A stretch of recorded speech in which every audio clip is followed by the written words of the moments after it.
Hello YouTube viewers, welcome to my channel Science to Technology. In today's show, Rocket Monday, we're going to talk about planetary defense systems. So let's dive right into it. Now, what exactly is the danger here? Well, you have to understand it. This is one of those most serious danger here. Now, you will be like, is global warming serious? Yes, it is serious, but here's the deal. We can solve global warming. We have solved global warming. Only difference is we are deploying the antidotes right now. It will take time. Like we messed it up over hundreds of years. It's going to take time to fix it. But again, it's fixable. Like physics, we got this. Chemistry, we got this. It's just deployment. It's much slower than anticipated, but thanks to Putin, the deployment is getting expedited. So it can be solved. But asteroid is one of those things that math is clear. Math is as crystal clear as it can be. Like there may be some probability in global warming hoo-ha, but there is no doubt. There is like not even 0.0000% chance that this may or may not happen. It's like it's guaranteed, absolute. Only difference is when. It's almost like there is a saying in almost all religion around the planet. It's like the moment you are born into this world, the only thing that is guaranteed to you is death. Only difference is when. In childhood, that's sad. Adulthood, old age, acceptable. So it's one of those things. It's like it's gonna happen. Not today, maybe tomorrow, maybe 10 years from now, maybe 1 millennium from now, but it's gonna happen.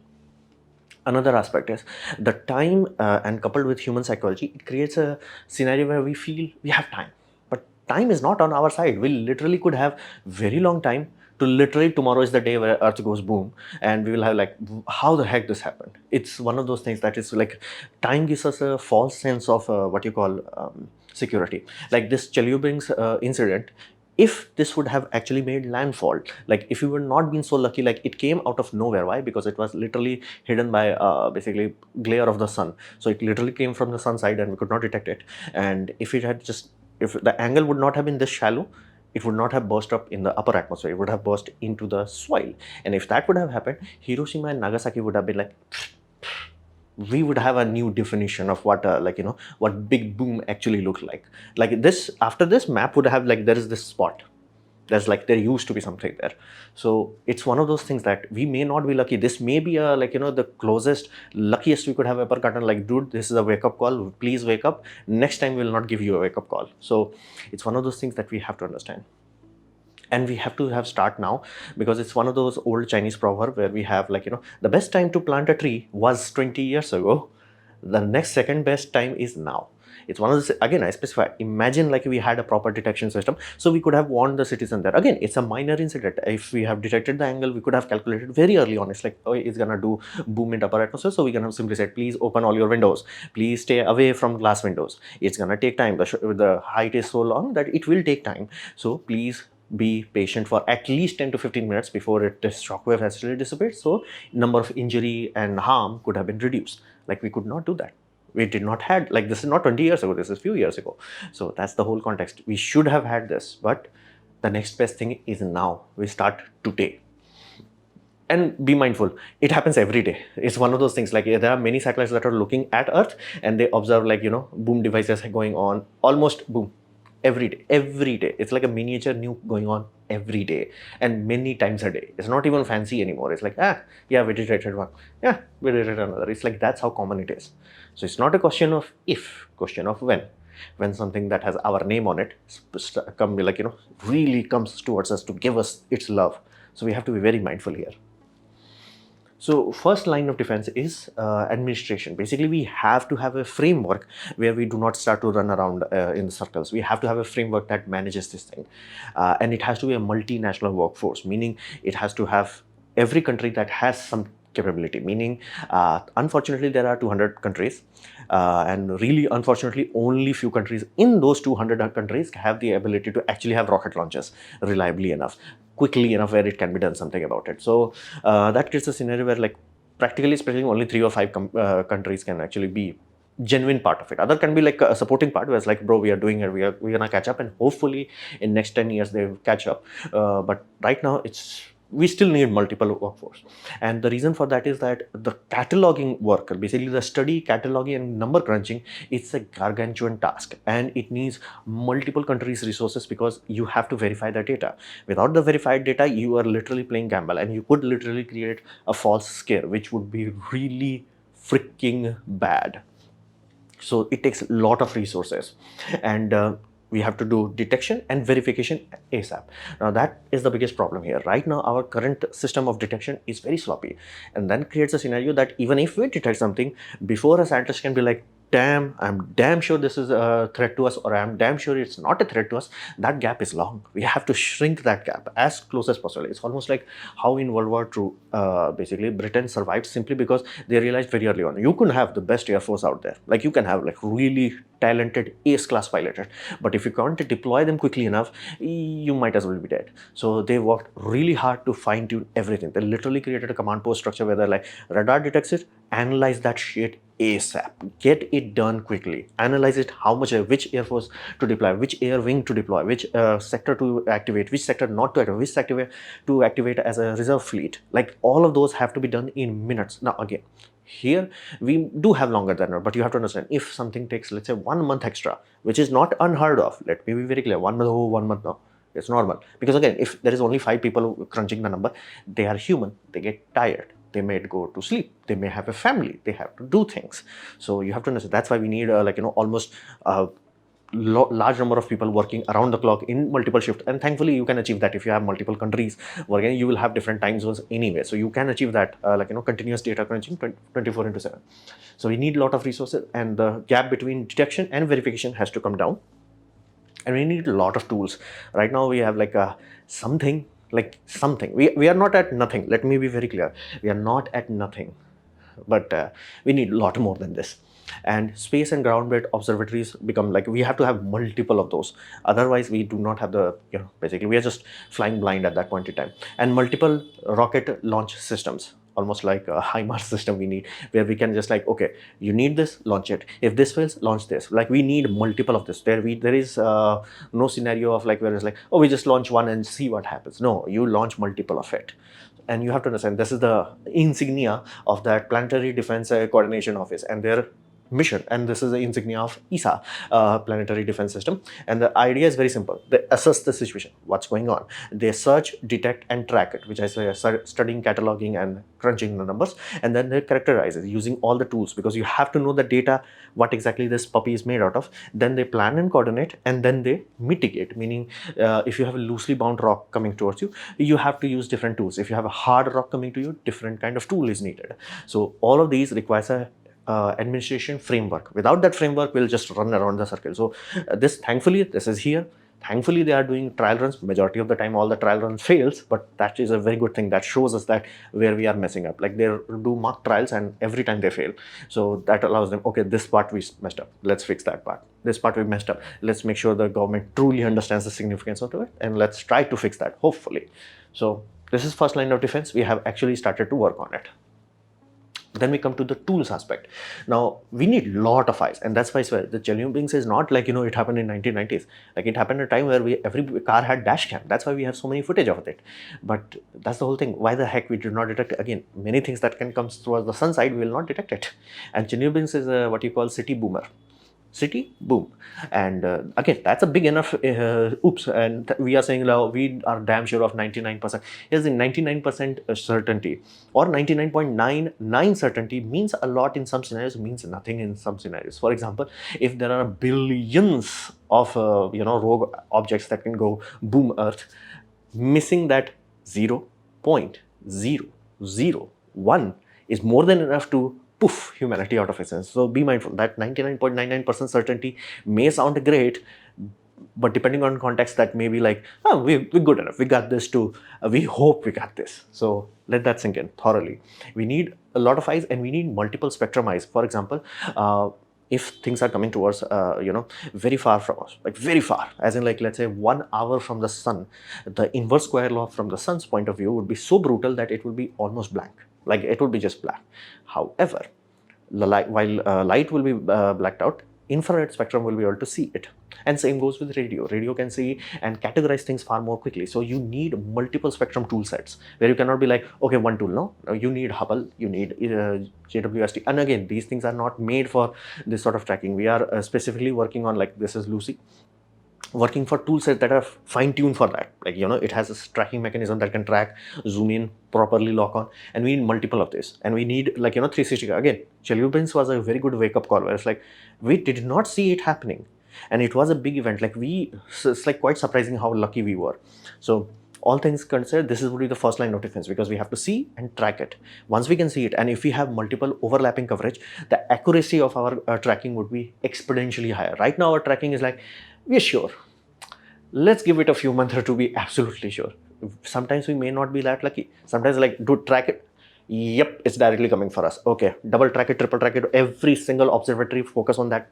And again, if you have dedicated tools who are sole job is that, they may have a automated data line where computers can sort through thousands of calculations before it like triggers a red alert. So we need a lot of tools, and we need a lot of space observatory as quickly as possible. One or two launches, again, given how big volume of the space, that may not be enough. We need multiple, and multiple in Lagrange point. Some Lagrange point does give us the benefit that we can see almost like things that cannot be seen from Earth, simply because sun is like, creating a blind spot for us. So we can be other side of it. There are Lagrange point there also, where we can be like, things that Earth cannot see, we can see.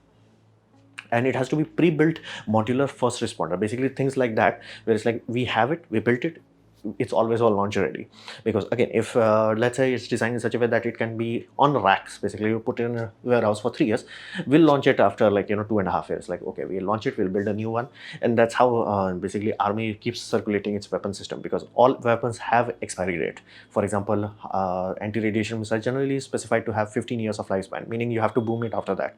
And if you try to use it after 15, like let's say some of the reject material that they sent to Ukraine, those did not work as expected. So that's the whole thing. Building it is one thing.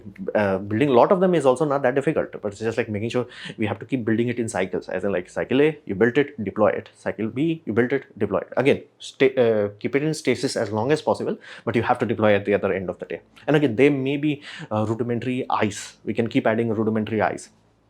So first responder have to be there, and we have to have programs that are fine-tuned for expedited rocket launch, meaning we detected something, we're not sure, then we are like, okay, it's high risk enough, whereas like, dude, we have to do something. Okay, scramble any rocket that you have to do. Whereas like, okay, this rocket is almost about to launch, cancel its launch, bring it back to the vehicle assembly bay, put a rocket, first responder on it, and then just launch.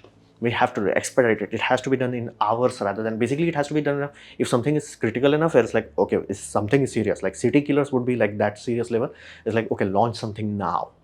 Basically hours that it will take from like, actually swapping parts, we should be able to like double track, triple track, like improve the, when you launch it, then input the final coordinations there. So we need a lot of tools. And then we come to the redundancy aspect of it. Right now, I said we went from nothing to something, but we need a lot of things, because again, I specified 99.99 may sound awesome in some scenarios, but 99.99 in some other universal context may be like, haha, bro, you need few extra zeros there. So as in like extra nines there to be damn sure. So it is very important. We cannot be like, okay, the whole fate of planet launches on this one launch, this one first responder. No. It has to have multiple. It's like, bro, Japan is launching their own system, Canada is launching their own system, Australia is launching their own system, India is launching their own system, ESA is launching their system, and then we have like, no, something is gonna work. At least we are that good in space logic at this point in time. That's like, if we launch 5 to 6 rockets, majority of them will work. So we cannot have just one rocket, and we have to do redundant in all fronts, meaning as a foundations, because you may have a scenario where like some Putin like character happens again, and it will be really bad time. But again, if people are dying, like, you may need multiple redundancies in terms of administration also, because something bad could happen. You have to be prepared for that. Administration could require redundancy. Rocket launches could, you cannot be like, okay, only Falcon 9. No, you may need other ULA, you may need rocket labs, you may need everything that is available where you can just hot swap them. It's like, bro, I need it. Earth security comes first, launch it now. So redundancy in all front. First responder, there could be some good first responder, but they may take, let's say, 1 month to deploy. They're like, no, launch something right now. If we get good enough data, awesome. If we don't, we'll launch the 1 month one anyway. So multiple rocket systems is a must, and getting eyes on target ASAP is critical, because from Earth we cannot actually study things as well people think we can do. It's like, no, we really have. That's why we are doing so much like, asteroid sample collect missions. We think we know, once we actually go there, it's like, huh. Like, again, we are not off. We are not off, as in like think of this way. Our photographs are like a VGA camera. but we need for 20 megapixel photo to at least be damn sure what the heck we are doing. So we need eyes on target as quickly as possible, and only after proper close-up observation then we can decide what kind of asteroid is, what kind of structure it has, what kind of impact will happen if we try to kinetically impact it, what will happen if we try to put, let's just put a satellite system, soft land it and just fire an iron engine that is directly running on, let's say, RTG.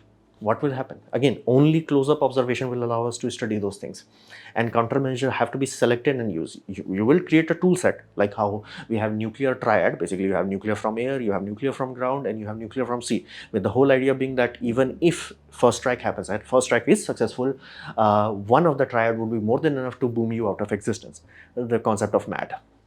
So we have to have something like this on regular, where you have one rocket on the launch pad, another rocket from another launch pad, and both of them would be launched, like not simultaneously, like one first then second first, but you will never rely on one thing. So we need redundancy. Like, this is serious. Then we come to what we can expect in the future. Well, we have to do a lot more small scale testing. DART mission was a good start. That showed that I specified, like, humanity went from nothing to something. That's a good start. But that cannot be the only thing. That has to be the first thing. It's like first time humanity did that testing. But that did show a lot of things, but it also showed one very serious vulnerability.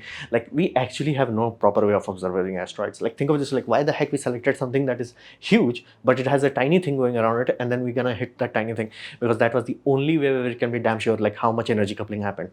Because seeing that dip, because this sort of image means nothing. We cannot figure things out. And that's why I specified we need multiple observatory with multiple overlapping field of view. Then only we can do calculations. Right now, we can't.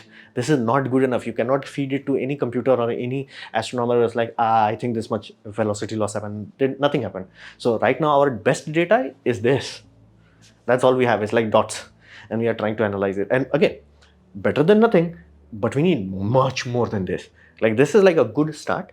Like, this is a 1950s and 60s kind of start. We need 2020. So this is a good start, and this will be used as a fallback calculations if we are optical, infrared, ultraviolet, all other spectrums have been, like, collaborated, then we're going to use this. This should not be the only thing that we have. So this showed that there are very serious limitation in our observation tools. Like, from a practical point of view, think of this, like, how much hassle NASA had to go through. We're gonna find a big thing, then we're gonna find a small thing that rotates the big thing, and then we're gonna poof the basically small thing, so it will change the orbit, so we can detect it because of the sun light there. It's like, that's hassle. But again, they showed us, like, can we do something if we have to do it? Yes. Can it show, like, did it show, like, we have some gaps in our knowledge? Absolutely. Did it show that our observation tool, while we have JWST, while we have Hubble, while we have all that, is really not up to the specific task of this sort of system? Absolutely. So we really need better insurance plans for the planet. Again, this is good. This is Mark 1, step 1, good, awesome. We need much better than this. Like, much better and much more broader implications. So, but it does give me hope that humanity has learned that this is important. And again, at the end of the day, even if one country can offset one asteroid, is more than good enough. So I'm happy about this. So this was my presentation on planetary defense. Hopefully you have liked it, learned from it. In that case, please click the like button, share it with your friend. That will help me a lot. If you didn't like it, didn't enjoy it, I urge you to press dislike. Press it twice to show me extra disappointment. Please leave a comment, because I do try to reply to all of them. Subscribe, press the bell icon if you're free. And as always, thanks for watching.